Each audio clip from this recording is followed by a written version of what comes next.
Assalamualaikum warahmatullahi wabarakatuh. Alhamdulillah, wassalatu wassalamu ala rasulillah wa ala alihi wa sahbihi wa man tabi'ah, amma ba'. Abu Umi sidang jamaah maghrib yang dirahmati Allah, mari kita lanjutkan kembali pengajian kita malam ini kaitan dengan masalah qudrah. Malam selanjutnya akan diikuti dengan masalah iradah.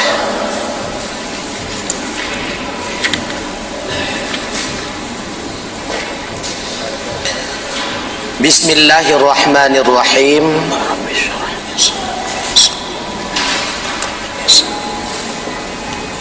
Wa amalan salih.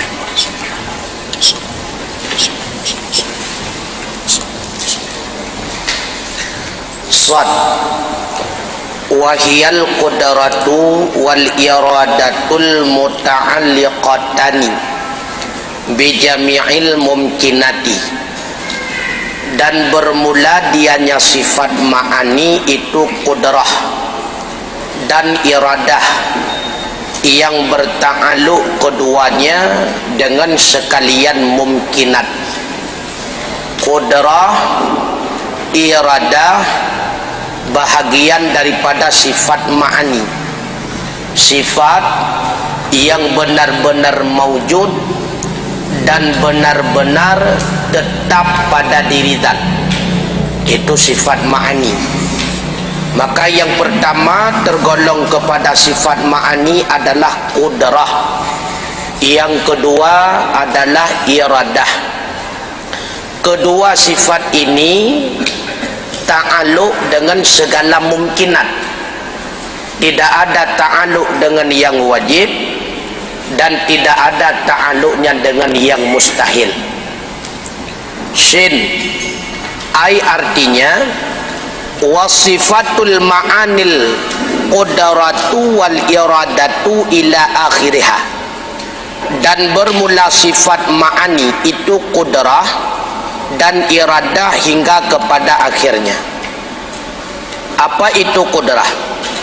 Wal qudratul azaliyatu ibaratun an sifati yata'atta biha ijadu kulli mumkinin wa i'damuhu ala wafqil iradati.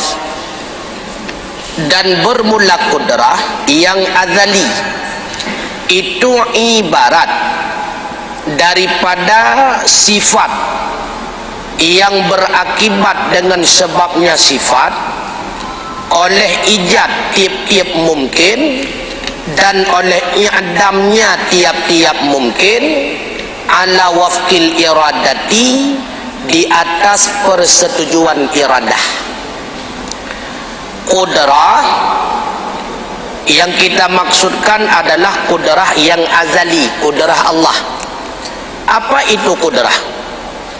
Qudrah itu ibarat kata lain untuk menjelaskan satu sifat yang dengan adanya sifat tersebut pada zat, maka zat mampu mengadakan setiap mungkin dan zat itu pula mampu meniadakan setiap mungkin atas penyesuaian dengan iradah.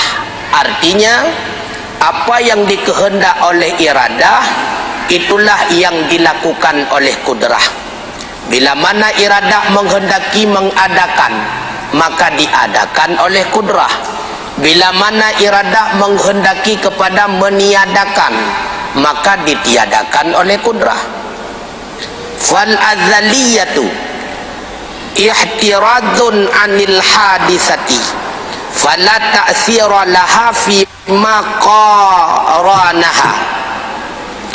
Maka bermula azaliyah dikaitkan dengan azali, itu memeliharakan daripada yang hadis, maka tidak memberikan bekas baginya qudrah yang hadis pada sesuatu yang menyertai ianya sesuatu akannya kudrah yang hadis.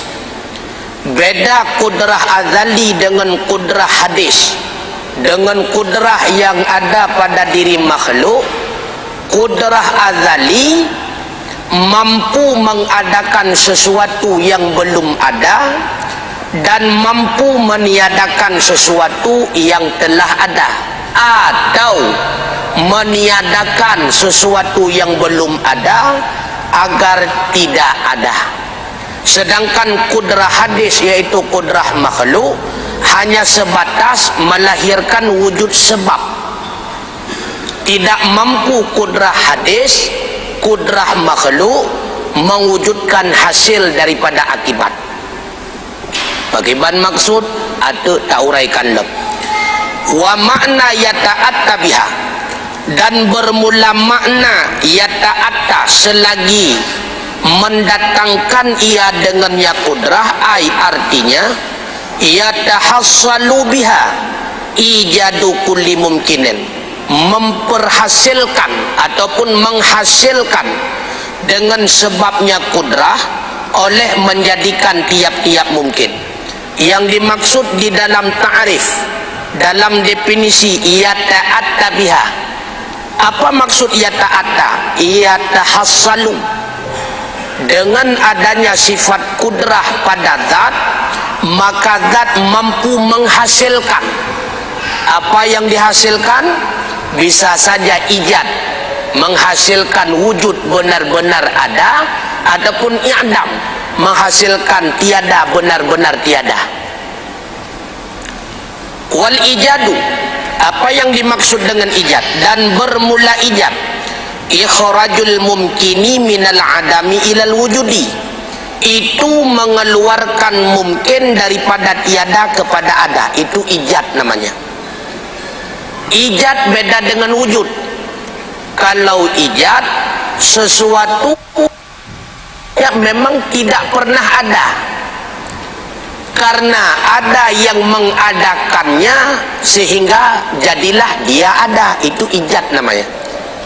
Sedangkan wujud memang ada, adanya bukan hasil daripada diadakan. Itu wujud. Maka hasil daripada ijad maujud namanya. Ada tapi hasil karena ada yang mengadakannya, itu maujud. Nah, Allah yang wujud karena ada Allah, bukan karena hasil daripada ada yang mengadakan. Sedangkan ada kita maujud karena ada kita dari hasil karena ada yang mengadakan. Andai kata tidak mengadakan, maka sungguh kita tiada. Hana gepunya tanya oleh Allah, kakak hana, maka gepunan katanya maujud karena hasil daripada ijad.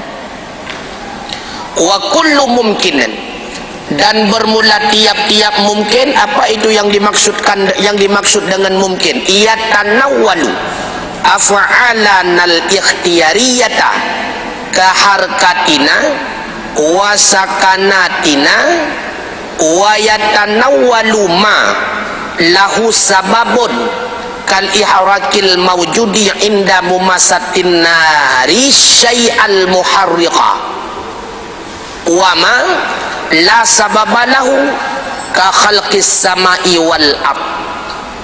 Dan bermula tiap-tiap mungkin itu meliputi ianya tiap-tiap mungkin akan segala perbuatan kita yang ikhtiari. Contoh seperti gerak kita, diam kita, dan pula meliputi ia akan segala barang yang sabit baginya barang itu sebab, seperti terbakar zat di ketika tersentuh api akan sesuatu zat yang dibakarkan, dan ma yang tidak ada jenis sebab baginya ma, seperti kejadian ada langit dan kejadian ada bumi. Yang dimaksud dengan mumkinat, bagaimana yang dimaksud dengan mumkinat? Yang dimaksud dengan mumkinat termasuk seluruh perbuatan makhluk, sekalipun perbuatan makhluk itu diawali oleh ikhtiari, hasil daripada pilihan makhluk itu sendiri. berawal daripada usaha si makhluk itu sendiri. Seluruh perbuatan makhluk itu mungkin namanya. Gerak kita nyawa mungkin, iem kita nyawa nyan mungkin kebenan. Karena nyan jeutna jeut hana, jeutna gerak, jeutna iem, jeutna iem, jeutna gerak. Tapi han mungkin bersamaan. Ketika itu diam, ketika itu bergerak.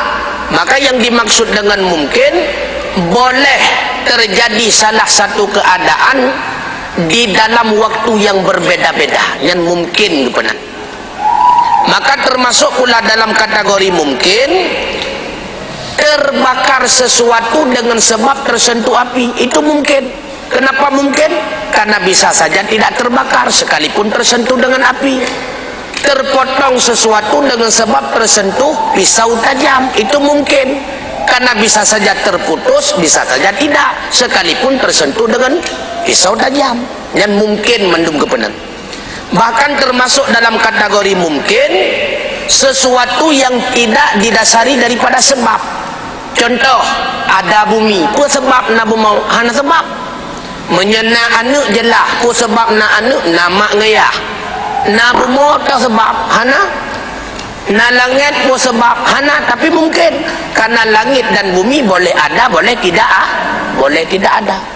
Maka sesuatu yang dikategorikan kepada sebab adalah sesuatu yang boleh ada, boleh tidak ada. Boleh begini, boleh begitu. Artinya boleh berubah dan mungkin benar. Wal i'damu, dan bermula i'dam. Apa itu i'dam? Huwa ayyasira, itu bahwa jadilah syai'u, sesuatu, la syai'a, hana jenis sesuatu, kama kana awalan, sebagaimana yang telah ada ia pada awal kali. Apa makna i'dam? Yang dimaksud dengan i'dam, jadi keadaan sesuatu tidak ada. Memang daripada dasarnya tidak ada, lalu Allah mewujudkan keadaannya benar-benar tidak ada. Yang i'dam gepehana sesuatu yang memang dari dasar golongna, yang i'dam gepenan. Contoh, urang agam mengandung, nah hana sipun kon hana.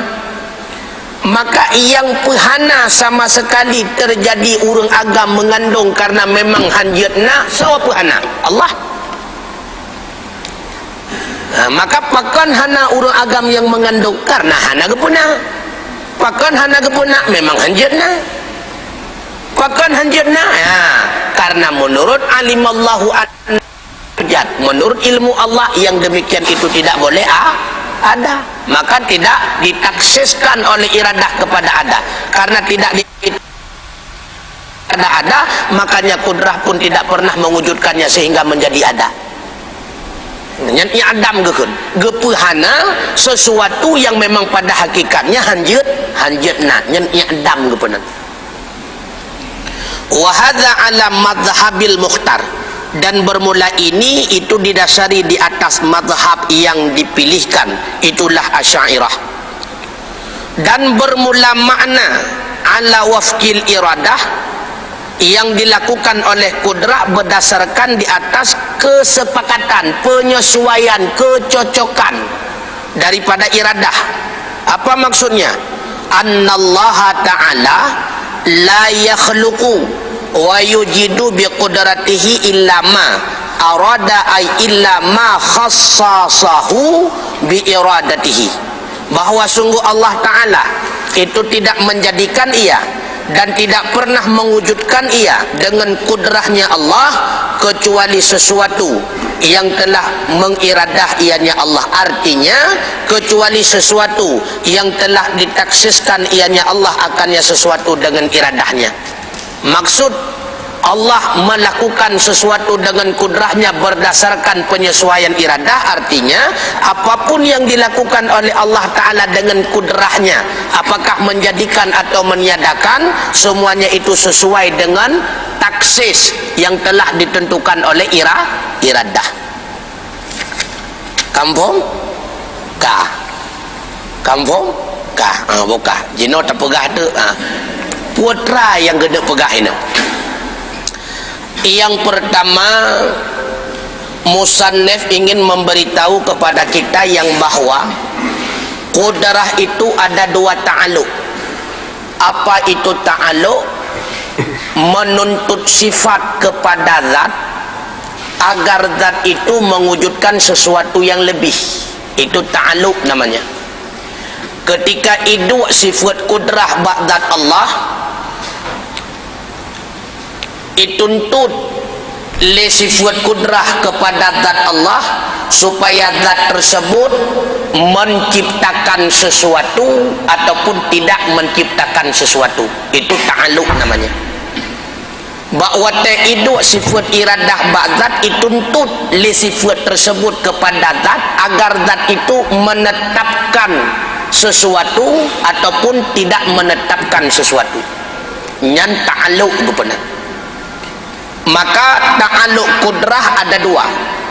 Yang pertama suluhiyah qadim, yang kedua tanjidhi hadis. Ketika qudrah kaidu ba'dat Allah dituntut le qudrah kepada zat, putra dituntut patut bagi zat mengadakan sesuatu atau tidak. Patut pula bagi zat meniadakan sesuatu atau tidak. Nyanggekeun suluhi. Bermakna suluhi patut. Patut lagi nyawa, patut lagi di. Itu suluhi namanya. Artinya ketika ada sifat kudrah pada zat, menuntut oleh sifat tersebut bahwa zat itu patut berbuat seperti ini, patut berbuat seperti itu. Nyanggekeun suluhi. Yang kedua tanjidhi qadim. Pemakna tanjidhi telah tembus. Artinya memang kali agak pernah nyan tanjidhi ke menyat tanjidhi hadeh kagak pernah kena udonya. Nah berlaku tanjidhi qadim pada qudrah tidak, cuma tanjidhi hadis. Suluhi qadim dan tanjidhi hadis. Berbicara suluhi, berbicara patut. Berbicara tanjidhi telah telah mewujudkan oleh Allah segala makhluk dengan kudrahnya Allah. Itu tanjidhi hadis. Artinya berbicara tanjidhi, berbicara telah terjadi dalam alam nyata. Yang tanjidhi hadis itu. Sedangkan iradah tiga ta'alluq. Yang pertama suluhi qadim. Artinya patut bagi Allah menetapkan sesuatu model begini, patut pula bagi Allah menetapkan sesuatu model begitu. Yang patut.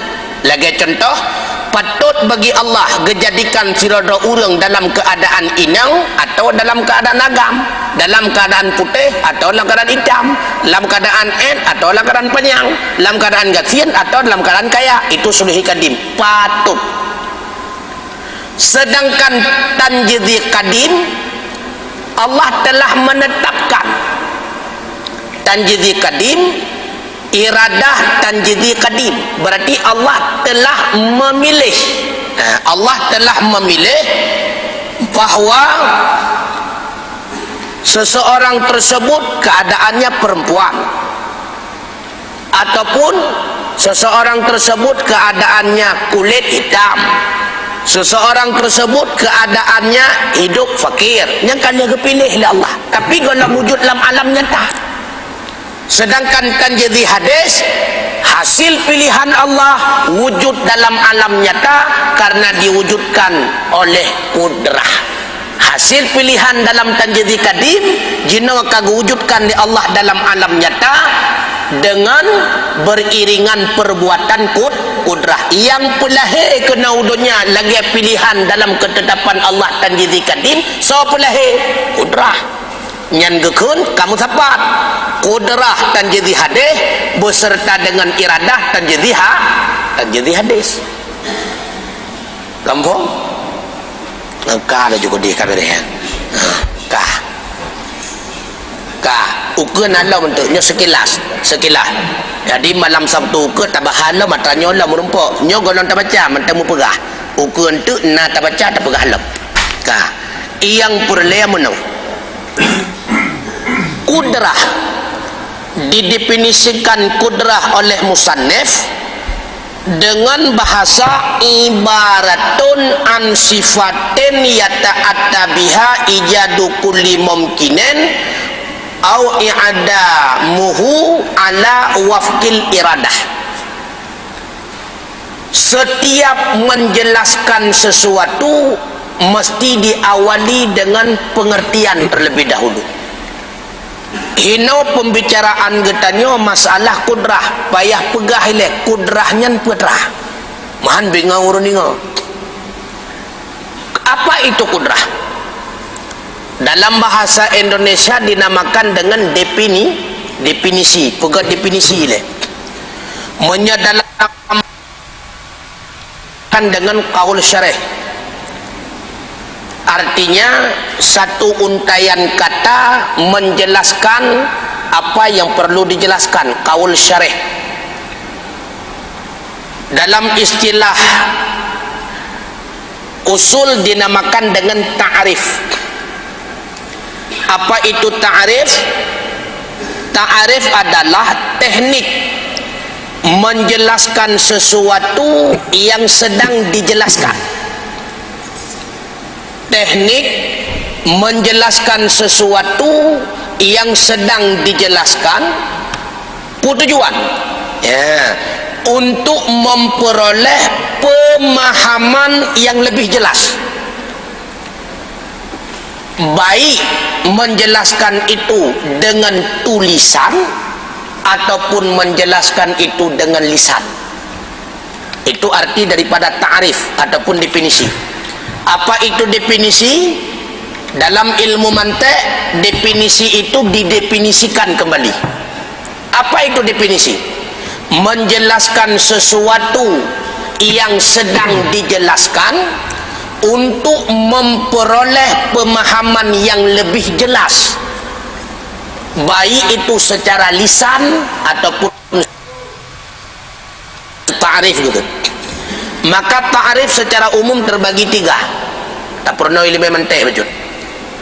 Ta'rif secara umum terbagi tiga. Yang pertama dinamakan dengan ta'rif had.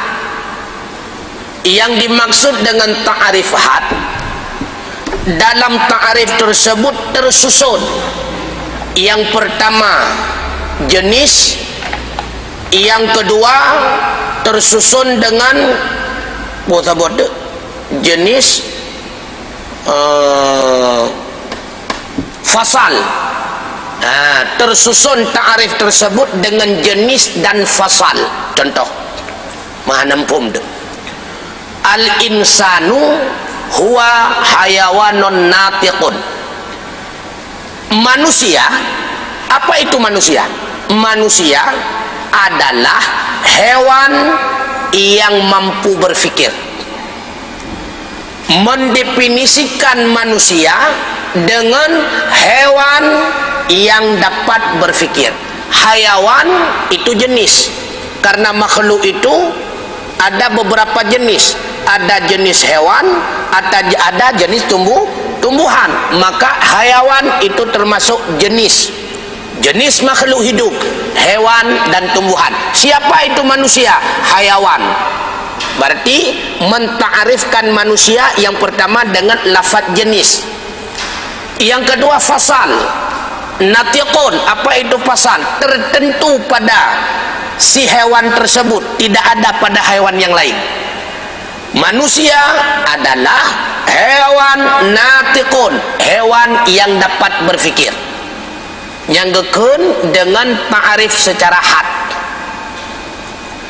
Yang kedua ta'rif secara lafzi.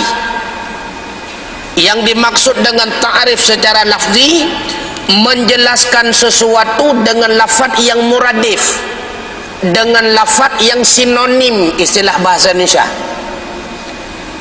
Itu muradif dalam istilah bahasa Arab. Muradif, banyak lafaz satu makna, itu muradif. Menjelaskan sesuatu dengan lafaz yang sinonim. Contoh, itanyang legop, apa itu arca? Tak jawab lagi tanya, arca adalah patung. Padahal patung dengan arca itu adalah lafaz sinonim. Nyan hansah definisi lagi nyan sebenarnya dalam ilmu usul. Tetapi untuk memberi paham kepada orang kaitan beda. Kabere. Yang ketiga, ta'arif resam. Yang dimaksud dengan ta'arif resam, menjelaskan mu'arraf, menjelaskan sesuatu dengan sesuatu yang terkhusus, dengan satu sifat yang terkhusus. Contoh, apa itu manusia? Manusia adalah hewan yang bisa belajar kitab. Hewan yang bisa belajar kitab adalah sifat yang terkhusus. Tidak mungkin pada kambing dan sebagainya. Maka mendefinisikan manusia dengan sifat yang terkhusus itu dinamakan dengan ta'arif secara resam. Ketiga-tiganya diakui bisa menjadi ta'arif walaupun terjadi khilafiyah. Yang tidak boleh dijadikan sebagai ta'arif, bahwa ta'arif ini lebih mubham daripada mu'arraf yang hansah. Wate tatanya yang bagop karena hana tata hai bau pakiban yang kekendengan bau pakiban. Pakan tatanya karena hana tata ijawab le urung jawab. Baunya adalah satu benda yang bulat lagi bola karap sabi ube ule ia ji cukup mameh atau ji cukup ledat mutamah yang dalam. Nyan ta'arif model lagi nyan hansah.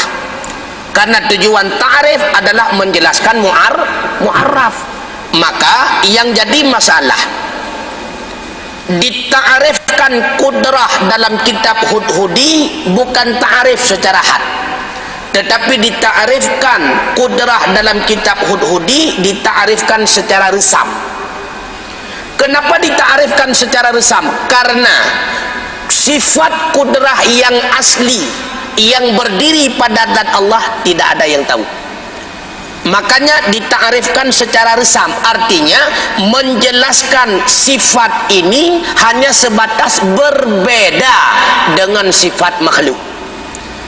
Kudrah yang hakikat makibat anak sodoh. Makanya apa itu kudrah? Satu sifat yang dengan adanya sifat tersebut pada zat, maka zat mampu mengadakan sesuatu atau mampu meniadakan sesuatu. Nyankan definisi hakikat sifat hanya sebatas membedakan antara kudrah Allah dengan kudrah makhluk. Sedangkan kudrah makhluk satu sifat yang berdiri pada zat makhluk yang dengan sifat tersebut hanya mampu melahirkan sebab. Ya. Artinya kudrah ibaratun, ketika dikatakan dengan ibaratun, satu kata untuk menjelaskan satu sifat yang sifat tersebut berdiri pada zat, dengan adanya sifat tersebut zat mampu mewujudkan sesuatu atau meniadakan sesuatu. Ketika dikatakan kata lain berarti kudrah itu nama. Maka sifat yang asli berdiri pada zat Allah itu bukan kudrah. Kudrah itu hanya nama yang bayang itu badat Allah mutulih qaf dai ra ta kudrah kon kudrah hanya itu badat.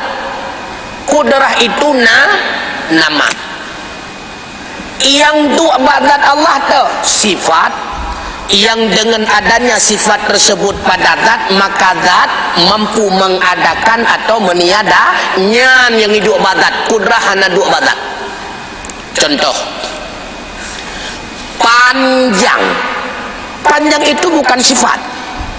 Panjang itu adalah nama bagi sifat. Naidu panjang batameh namun tulis panjang nah hana sifat yang asli yang kan panjang yang gekun dengan sifat adalah yang gekun dengan sifat menjulang tinggi nanti sifat. Keras bukan sifat, tapi keras itu satu kalimat untuk menjelaskan maksud bahwa putra, keadaan zat tersebut beku dan sulit dipecahkan. Yang sifatnya bekuan yang sulit dipecahkan, yang sifat. Sedangkan keras bukan sifat. Putra si kerasnya nama bagi sifat. Dingin bukan sifat. Yang sifat yang keadaan menggigil terasa badan, yang sifat. Panas kan sifat. Yang sifat keadaan keadaan yang dirasakan di tubuh sehingga dengan keadaan tersebut melahirkan rasa haus.